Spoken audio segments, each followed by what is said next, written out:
확인하기 전에 통신사가 의무 통보하도록 하는 법안이 제출돼 있습니다. MBC 뉴스 이재욱입니다.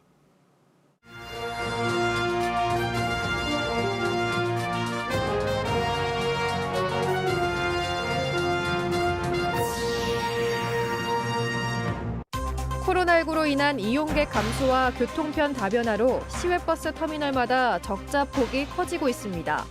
노선도 줄고 승객 불편도 가중되는 악순환이 길어지고 있습니다. 말도 잘 통하지 않아 산업재해에 취약한 외국인 노동자들을 위해 찾아가는 안전교육이 도입됐습니다. 확장현실 기술을 이용해 직접 체험할 수 있게 했습니다. 충청북도가 도민을 대상으로 실시한 조사에서 삶에 대한 만족도가 코로나 상황에서도 소폭 상승했습니다. 도내 기업들의 경기 전망도 기준치에 근접했습니다. 시청자 여러분 안녕하십니까? 계속해서 뉴스데스크 충북입니다.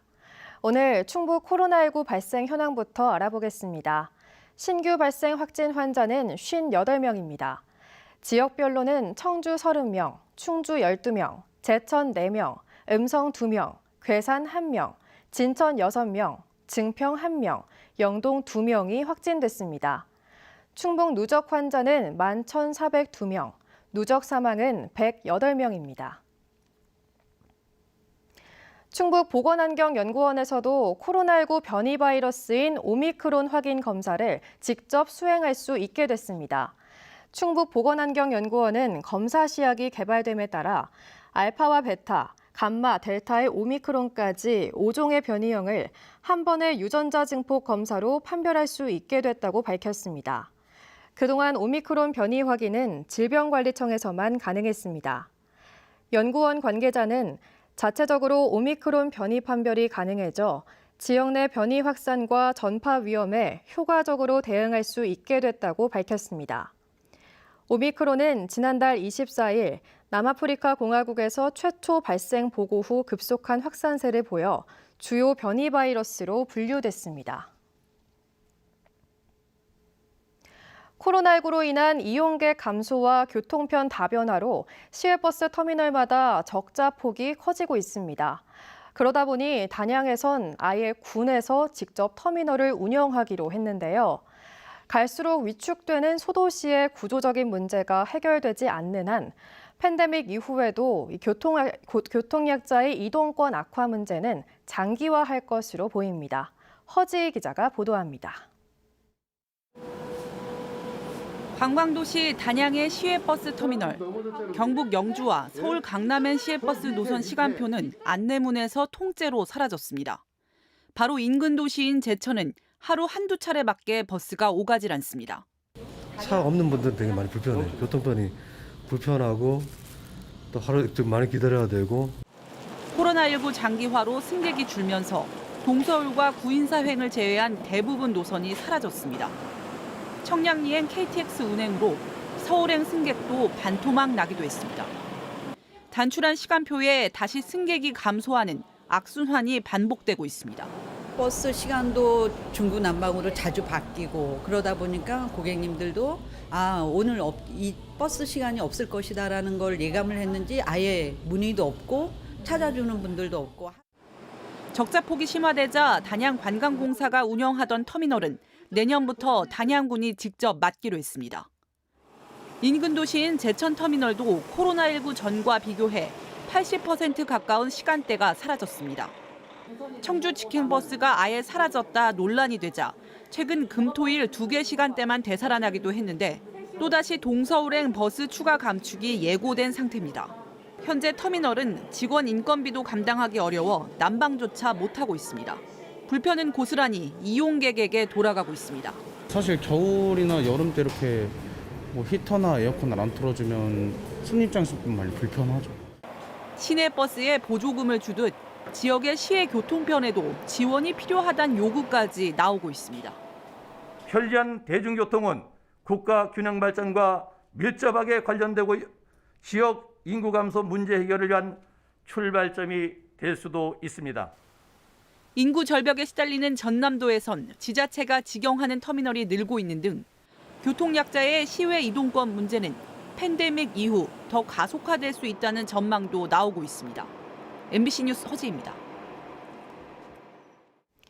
중부내륙선 고속열차 개통을 앞두고 특별 안전점검이 이루어졌습니다. 한국철도 대전 충청본부는 내일 개통식 이후 31일부터 정식 운행하는 중부내륙선 충주에서 이천 부발 사이 54km 구간을 순회하며 선로와 전기시설 등에 대한 안전점검을 마쳤습니다. 충주에서 부발행 첫 차는 오전 6시 41분, 막차는 오후 6시 반으로 편도 4회 운행되고 부발에서 충주행 첫 차는 오전 7시 52분, 막차는 오후 7시 반으로 편도 4회, 매일 왕복 8회 운행됩니다. 세종시와 청주 오송, 청주공항을 잇는 연결도로 개선 사업이 기획재정부 예비타당성 조사를 통과하면서 추진이 확정됐습니다. 개선 구간은 청주 옥산 교차로에서 청주공항 교차로 사이 14.3km로 이 가운데 3.9km는 왕복 4차로로 확장하고 교차로 5곳은 무정차 통과가 가능하도록 입체화할 예정입니다. 이 구간은 신호등이 10개 설치돼 있고 인근에 주거 산업시설이 밀집해 출퇴근 시간 교통체증이 빈번한 곳입니다. 2028년 개통을 목표로 추진되며 마무리되면 세종에서 청주공항을 잇는 연결도로 사업의 마지막 구간이 완성돼 이동 시간이 단축될 전망입니다. 우리나라 제조 건설업 현장에서 재해로 숨지는 노동자 대부분은 외국인입니다. 이해하기 어려운 자료와 요식행위에 그치는 안전교육이 한 이유로 지적되고 있는데요. 전국 최초로 충북에서 XR, 확장현실 기술을 이용해 외국인 노동자를 위한 체험형 교육에 나섰습니다. 보도에 이지연 기자입니다. 기계에 낀 이물질을 제거하려는 순간 갑자기 작동한 기계에 손이 끼입니다. 밀폐된 지하실에서 쓰러진 동료. 무작정 구하러 가고 싶지만 방독면 없이는 금세 떨어지는 산소 농도를 견딜 수 없습니다. 카메라 밑에 한번 보세요. 쭉. 카메라 밑에 있죠? 미치겠다. 외국인 노동자를 위해 XR, 확장현실로 구현한 산업 현장입니다. 있어요. 기계 신기했어요. 나중에 손 다쳤으니까 열심히 배웠어요. 직접 XR 기기를 끼고 체험하게 해 교육 효과를 높이는 게 목적.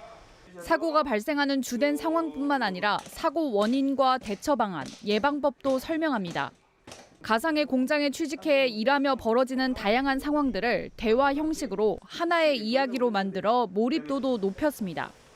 그동안 일방적인 강의 형식으로 이뤄진 안전교육과 달리 쉽게 이해할 수 있다는 점에서 사업장도 환영하고 있습니다. 질문 자체도 사실은 그렇게 많지는 않습니다. 이런 이제 사고라는 부분은 이제 경험을 해서는 안 되는 부분들이니까 간접 체험을 할 수 있으니까 아주 좋다고 생각을 합니다. 길이 4.5m, 폭 2.5m의 트레일러 안에 XR 기기와 시스템을 만들어 어디든 갈 수 있는 건 또 다른 특징. 시간을 빼기 힘든 외국인 노동자들을 찾아가기 위해 설계 단계부터 고려했습니다. 현재 7개 산업단지 내에 있는 기업체와 업무 협약을 맺었고요. 이 산업단지 안에 있는 공장시설에 찾아가는 안전교육을 통해서 사업주와 외국인 근로자분들께서 교육을 하실 수 있도록 운영할 계획입니다. 제조 건설 현장에서 산업재해로 숨진 외국인 노동자는 전체의 86%. 코로나19로 전문기관의 방문 교육은 더 힘들어지는 요즘 안전 공백을 메울 대안으로 기대되고 있습니다. MBC 뉴스 이지연입니다. 충북 제조업체들의 새해 1분기 경기 전망이 개선된 것으로 나타났습니다. 청주 상공회의소가 도내 212개 제조업체를 대상으로 내년 1분기 경기 전망 지수를 조사한 결과 직전 분기 87보다 11포인트 상승한 98로 집계됐습니다. 규모별로는 중소기업이 98로 대기업 100보다 낮았고 형태별로는 내수기업이 96으로 수출기업 113보다 낮았습니다. 청주상공회의소는 반도체, 석유화학 등 주력 업종이 회복을 이끌고 있지만 코로나 변이 바이러스에 대한 우려가 반영된 것으로 보인다고 분석했습니다. 기업 경기 전망 지수가 100 이상이면 경기가 좋아질 것으로 예상하는 기업이 더 많다는 것이고 100 미만이면 그 반대입니다. 코로나19 장기화에도 충북도민들의 삶 만족도는 상승했다는 조사 결과가 나왔습니다. 충청북도가 11,600여 가구를 대상으로 실시한 2021 사회조사 결과 삶에 대한 만족도는 10점 만점에 6.06점, 거주시군 전반적 생활 만족도도 5.94점을 기록해 지난해 대비 소폭 상승했습니다. 주말과 휴일 여가 활동 관련으로는 TV 시청이 61.2%를 차지해 코로나 발생 전인 2019년 대비 32%포인트 급증했고 컴퓨터 게임, 인터넷 검색 등 실내 활동이 증가한 반면 스포츠와 관광, 문화예술 관람은 크게 줄었습니다. 자신이 근무하던 청주의 한 지구대 여자 화장실을 불법 촬영한 경찰이 파면됐습니다. 청주 청원경찰서는 화장실을 불법 촬영한 30대 경사에 대해 징계위원회를 열어 파면을 의결했습니다. 또 지휘감독 책임을 물어 해당 팀장을 직권 경고하고 지구대장과 팀장을 다른 근무지로 인사 발령했다고 밝혔습니다. 파면된 30대 경사는 지난달부터 한 달간 업무용 바디캠을 이용해 자신이 근무하는 지구대 화장실을 불법 촬영한 혐의로 지난 24일 구속됐습니다. 옥천군이 상습적으로 초과 근무 수당을 부당 수령한 6급 공무원에 대해 충청북도 인사위원회에 중징계를 요청했습니다. 옥천군에 따르면 해당 공무원은 지난 4월부터 19차례에 걸쳐 70여만 원의 초과 근무 수당을 부당 수령하다 행안부 감사에 적발됐습니다. 옥천군은 징계 처분 결과에 따라 환수 등의 추가 조치에 나설 예정입니다. 정부가 내년 2월부터 청소년에게 방역 패스를 확대 적용할 계획인 것과 관련해 소아청소년 백신 패스 반대 충북연합은 오늘 도청 앞에서 기자회견을 열고 저항이 어려운 아이들에 대한 강제 접종이며 아이들을 차별하고 분리하는 행위라고 주장했습니다.